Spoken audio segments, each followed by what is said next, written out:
While some scientists engineer shiny new consumer goods for an eager public, Harvard psychologist B.F. Skinner seeks nothing less than the engineering of human nature. In experiments with subjects as simple as pigeons, Skinner declares that with the right social engineering, we can create a new breed of human being. Skinner is firmly in the behaviorist tradition pioneered by John Watson in the 1920s. Like Watson, Skinner contends that with the right tools, we can predict and control behavior. Skinner really inherited the mantle from Watson of behaviorism in this country. But it's kind of interesting to think about how there's a subtle difference in the way they went about it. Watson, as we know, ended up becoming an advertising executive, ended up embracing the American value system as it existed. Skinner was different. Skinner was a visionary. Skinner felt that through behaviorism, he could influence the world towards a greater humanity. Not meet humanity where it was, but take humanity to a new place through the principles of behaviorism. Picking up where Watson left off, Skinner wants to do the rigorous science to prove that environment is everything. Change the environment, he argues, and you can change the individual. Or in Skinner's case, the pigeon. Skinner himself was a born gadgeteer.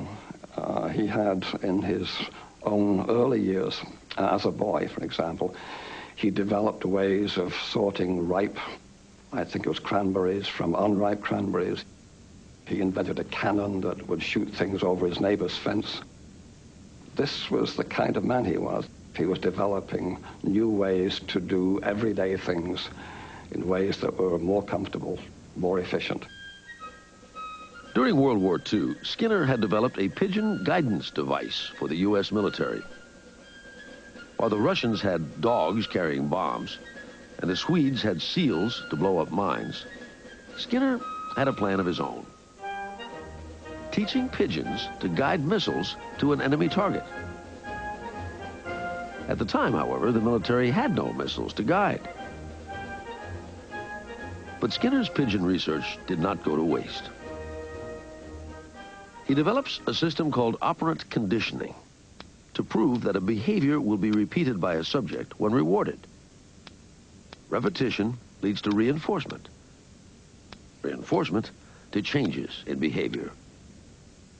This hungry pigeon is moving about more or less at random. Sometimes it turns its head to the left. When it does, we reinforce that movement by giving the pigeon access to a dish of grain. Skinner then waits for it to turn further. Again, more food. Ultimately, the pigeon will turn in a complete circle, having learned that only when he turns will he be rewarded. What Skinner was able to do in very carefully controlled studies with animal models was they demonstrate that whole chains of behaviors could be built step by step so that literally you could teach a pigeon to do complicated behaviors that no one would have predicted possible. And Skinner believes that if it works for pigeons, why not people? In Skinner's mind, behavior is behavior, up and down the evolutionary scale, and it is all learned. One of the great successes is in education. People are taught to do more complicated tasks than anyone had thought possible by breaking down behavior into small steps and giving positive reinforcement along the way.